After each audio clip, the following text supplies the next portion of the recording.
Uttar Pradesh Congress committee के अध्यक्ष अजय राय के निर्देशानुसार दिनांक 20 अगस्त 2025 को लगभग 12 बजे पूर्व प्रधानमंत्री स्वर्गीय राजीव गांधी की जयंती के अवसर पर मुरादाबाद के जिला चिकित्सालय में मरीजों को फल वितरित किए गए। इस अवसर पर अधिक संख्या में कांग्रेस के नेता कार्यकर्ता मौजूद रहे। महानगर अध्यक्ष जुनैद इकराम सहित अनेक कांग्रेसियों ने ब्लड डोनेट रक्तदान किया। इस मौके पर स्वर्गीय प्रधानमंत्री राजीव गांधी को याद करते हुए महानगर अध्यक्ष हाजी जुनैद इकराम ने कहा कि इंडिया डिजिटल बनाने का महत्वपूर्ण योगदान स्वर्गीय प्रधानमंत्री राजीव गांधी कर रहा है। इस अवसर पर मुख्य रूप से निदा वारसी, असद मलाई, नजाकत ठेकेदार, अनुराग शर्मा, गुड्डे भाई, महफूज राजा, जावेद नबी खां, रिजवान रईस, मोहम्मद शादान, अफसर खां, फैजान, नदीम उर्फ गुड्डन सहित कांग्रेस कमेटी के पदाधिकारी एवं कार्यकर्ता उपस्थित रहे।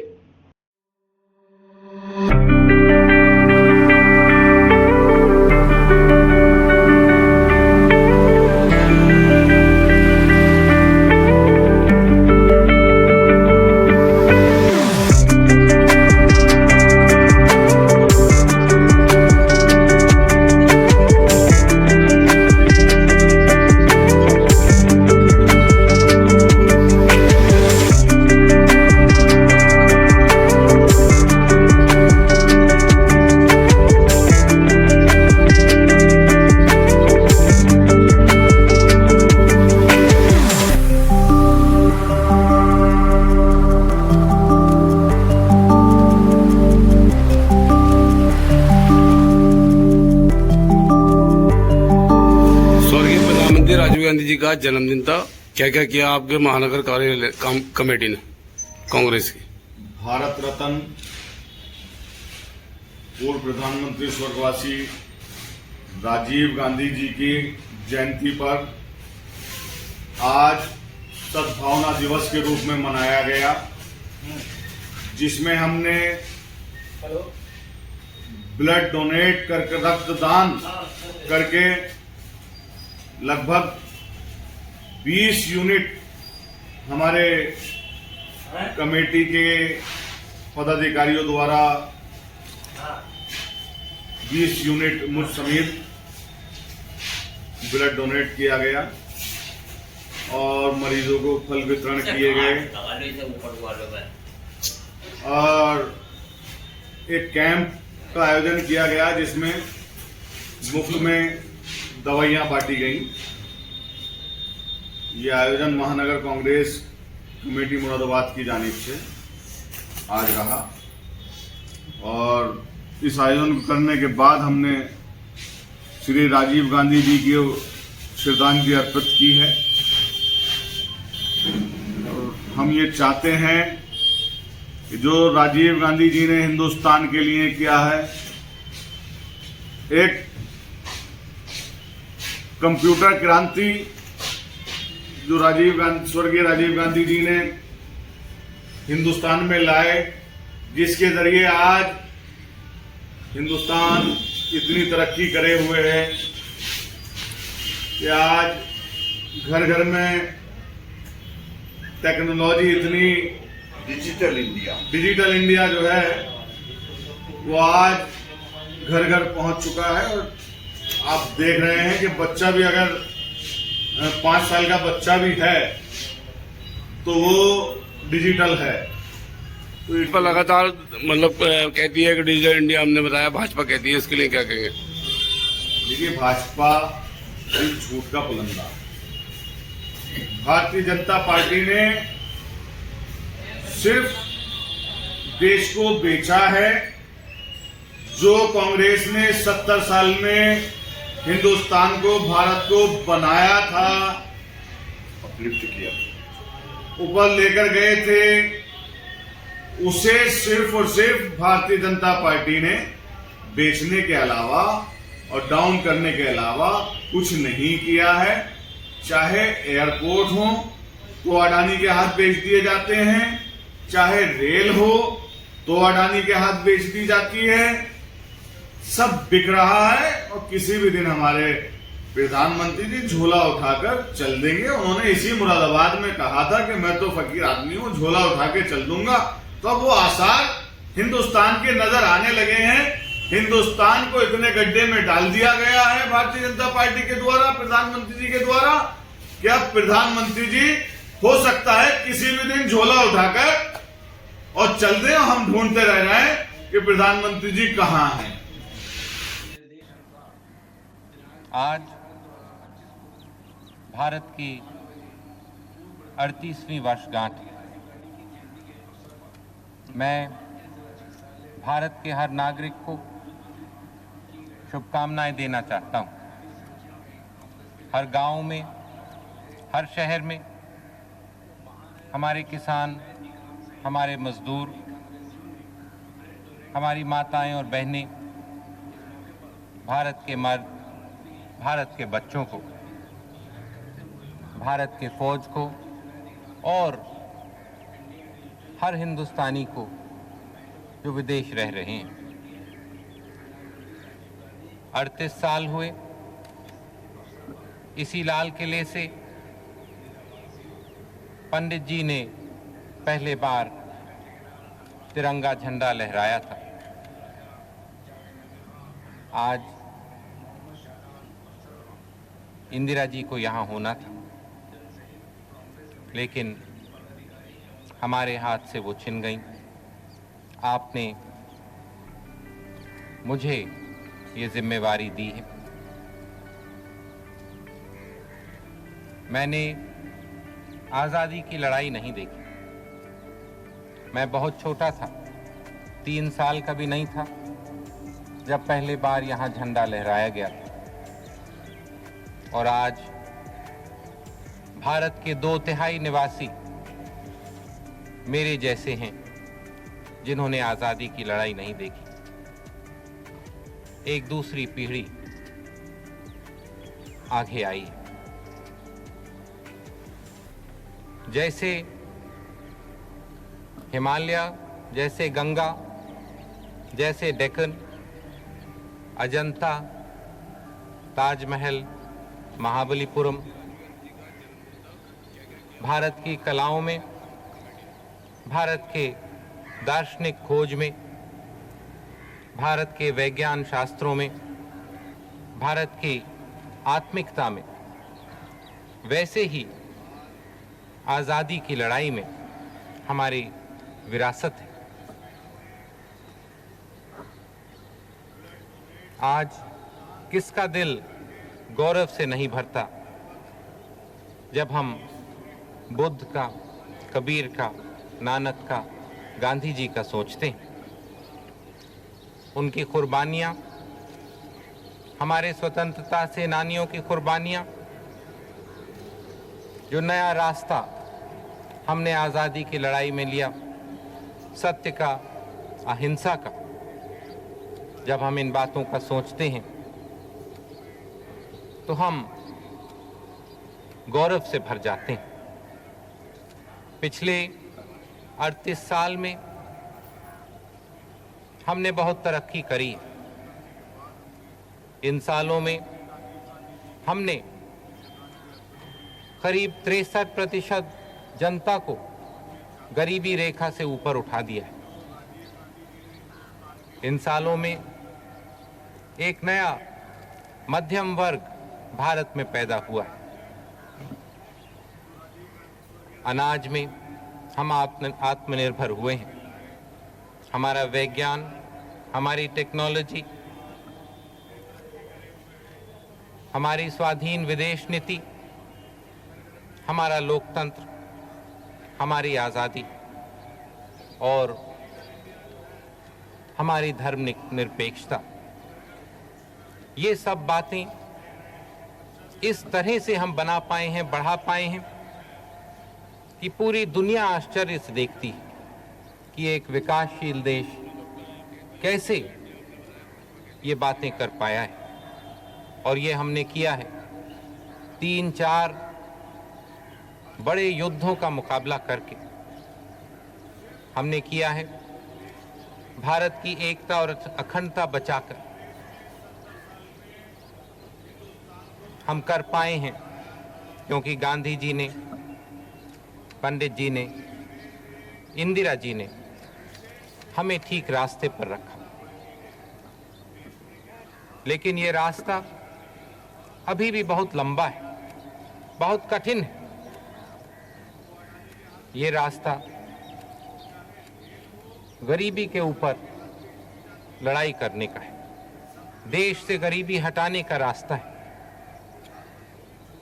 यही एक रास्ता हम चल सकते हैं। हमारी पूरी शक्ति भारत से गरीबी हटाने में लगनी है। कैसे हुआ कि भारत ये कर पाया जब दूसरे विकासशील देश रास्ते में छूट गए, गिर गए, अपनी मुश्किलों में बंध गए? हम कर पाए क्योंकि हमने गरीबी हटाने के लिए विज्ञान और टेक्नोलॉजी लगाई। हमने देखा कि विज्ञान, टेक्नोलॉजी ठीक जगह लगी और ठीक तरह से लगे। पंडित जी ने ये शुरू किया था, बड़े बड़े बांध बनाकर,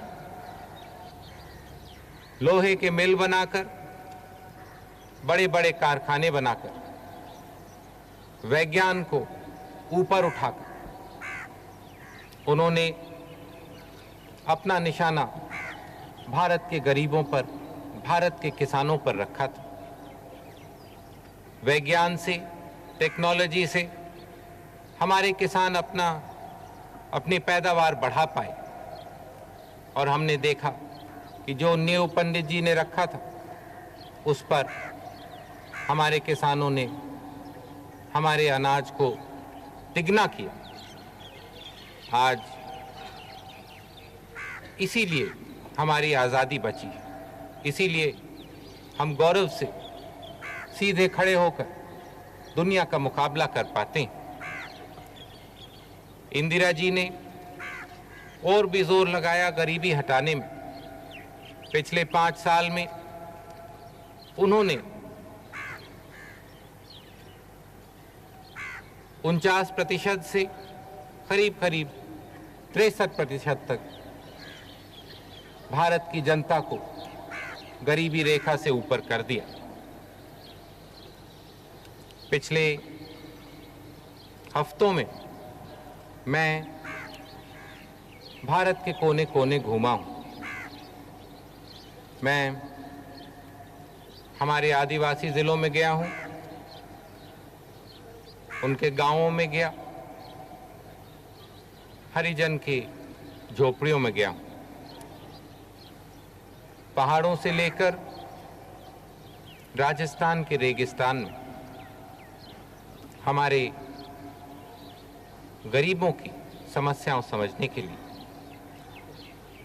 शहर में मैंने झुग्गी देखी, देखने के लिए कि किस तरह से हम हमारे कार्यक्रम और बढ़िया बना सकते हैं, कैसे हम सरकार का काम और कामयाब करें, जिसमें भारत की गरीब जनता को पूरा फायदा इससे मिल सके।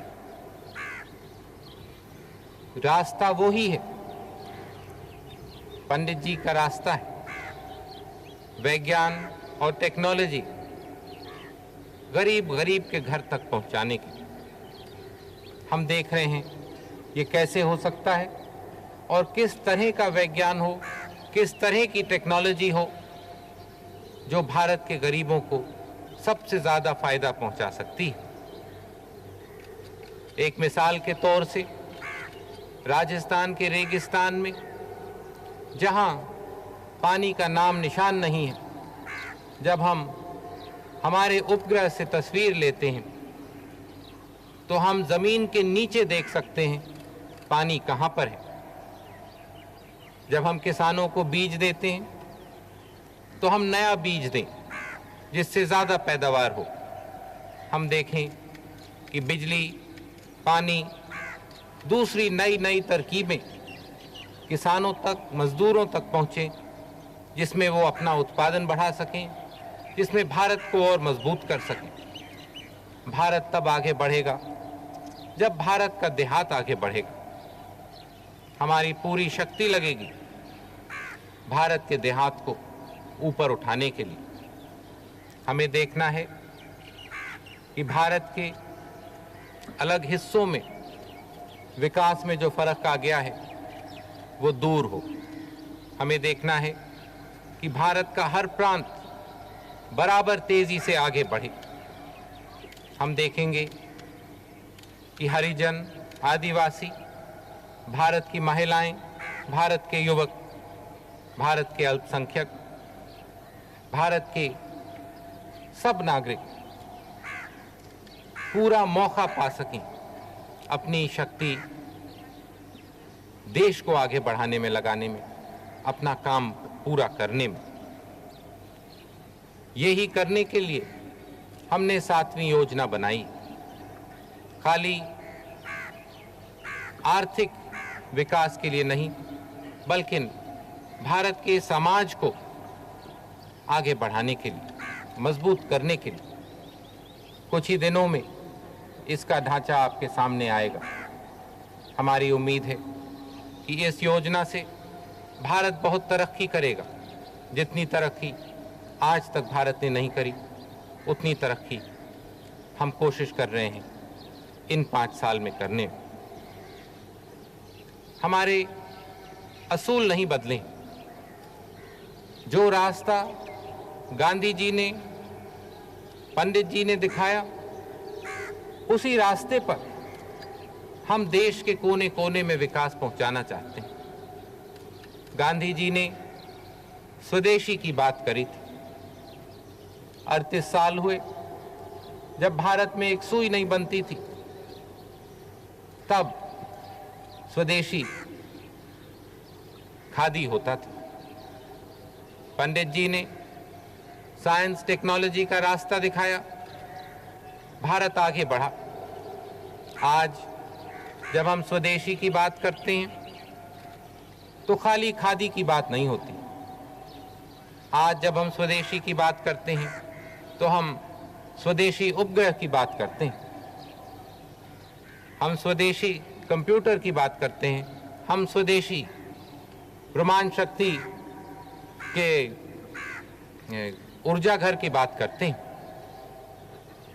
स्वदेशी के माने कितने बदल गए हैं पिछले 38 सालों में। इससे दिखता है भारत ने कितनी तरक्की करी। यही हमारा गौरव है। लेकिन चाहे हम कितनी तरक्की करें, कितनी भी आर्थिक तरक्की करें, अगर हम हमारी विरासत खो जाएं, अगर हम हमारी पुरानी परंपरा खो जाएं, हमारी संस्कृति भूल जाएं,